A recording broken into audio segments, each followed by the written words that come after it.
Good morning. Thanks for joining us here for Wake Up Charlotte to Go. I'm Ben Thompson. We'll get to the day's stories coming up in just a bit. But first, Larry Sprinkle joining us now. And Larry, some heavy storms moved through overnight. Yeah, we did have some heavy rain and thunderstorms. A lot of cloud to ground lightning. A lot of people were awakened by that, say between about 2 and 3 this morning. As we head through the daytime hours today, we'll see temperatures this afternoon well above average. Remember, the average high is 51. Will at least be as we head towards later this afternoon in the low mid 60s. Around 10 o'clock tonight, 56 degrees to show you how mild it's going to be late this evening. In the mountains, a few leftover showers there. It'll be a mild day in the mid to upper 50s, low to mid 60s across the foothills. About the same in the Charlotte metro area. East of here, a few leftover showers from the sandhills and the eastern Piedmont. Highs in the mid to upper 60s. So right around, we'll say right around 66 today. Tomorrow, another storm system tracks across here. Now, this is not going to be with the cloud around lightning and the thunder. It's going to be rain. I think some of the heavier rain will stay south of Charlotte, but showers in the forecast. A big cool down Thursday and Friday. Temperatures both days only in the upper 40s. And look ahead this weekend. Saturday is okay. We start at 29 degrees. Mid 50s on Sunday with a chance of rain. We start next week with highs right around 55 degrees. And that's your first wind forecast, Ben. All right, Larry, thanks. Now to our top stories of the day. Today, the North Carolina Health Department will clear up instructions for distributing the COVID-19 vaccine.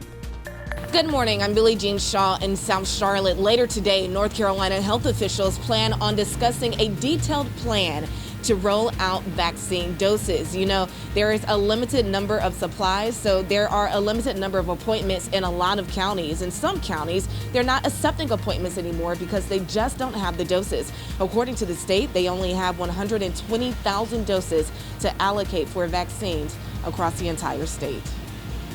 A new tool will help tell you when you're eligible for the vaccine. The North Carolina Health Department just launching the Find My Vaccine Group tool online. It explains where you are in line and will send you a notification when appointments open up for your group. We have a link on the screen and also right now in the WCNC app.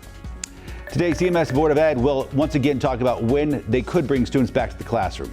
Earlier this month, the board voted to delay the return to in-person learning for elementary age students until at least February 15th. A lot of parents concerned with remote learning at this point, as we know. Tonight's meeting starts at 6 p.m. Starting today, international travelers must test negative for COVID-19 before flying to the United States. Passengers age 2 and up must give that negative test from the past 3 days or show proof they've recovered from the virus in the last 3 months.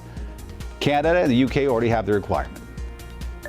I'm Tracy Potts. President Biden is predicting 600,000 people could die before this pandemic starts to get better, but he's also bumping up the numbers of vaccinations in his first 100 days, now saying they can do as many as 150 million, not just 100 million. He's still negotiating with the Senate over that nearly $2 trillion he wants to pump into the economy, saying he's willing to negotiate.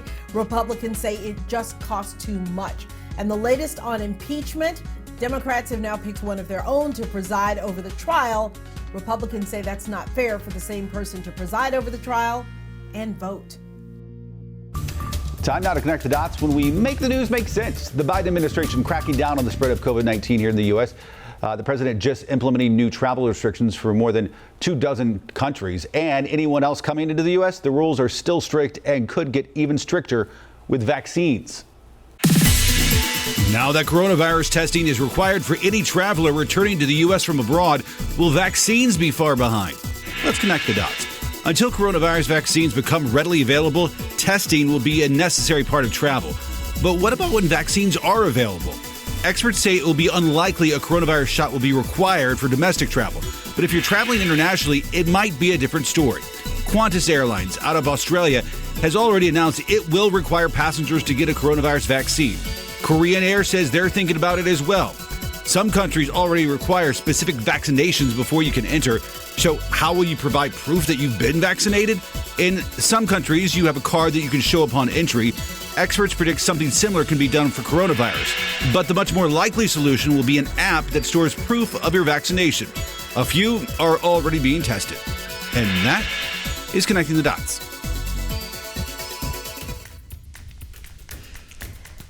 For the first time in nearly 40 years, you guys are not going to see a Budweiser ad during Super Bowl 55. So the parent company, Anheuser-Busch, they announced this, and they said that instead what they're going to be doing is donating its airtime to the National Ad Council so that they can do more COVID-19 education during the Super Bowl. Budweiser says that they are still putting their ad online instead. We've got a clip of it to show you this morning. Take a look. The thing about America is we can do anything. And Budweiser is not the only company foregoing the ads this year. Pepsi and Hyundai also skipping out. And the decision to give away airtime is a big one. According to CNBC, companies will drop about $5.5 million for every 30 seconds of airtime. We know a lot of companies do tend to still release their commercials, their ads online anyway. So we want to know if you think that this is a new trend, a trend that will maybe be with us for the long haul. Companies allocating substantial funding elsewhere or just going straight online instead of waiting to the Super Bowl.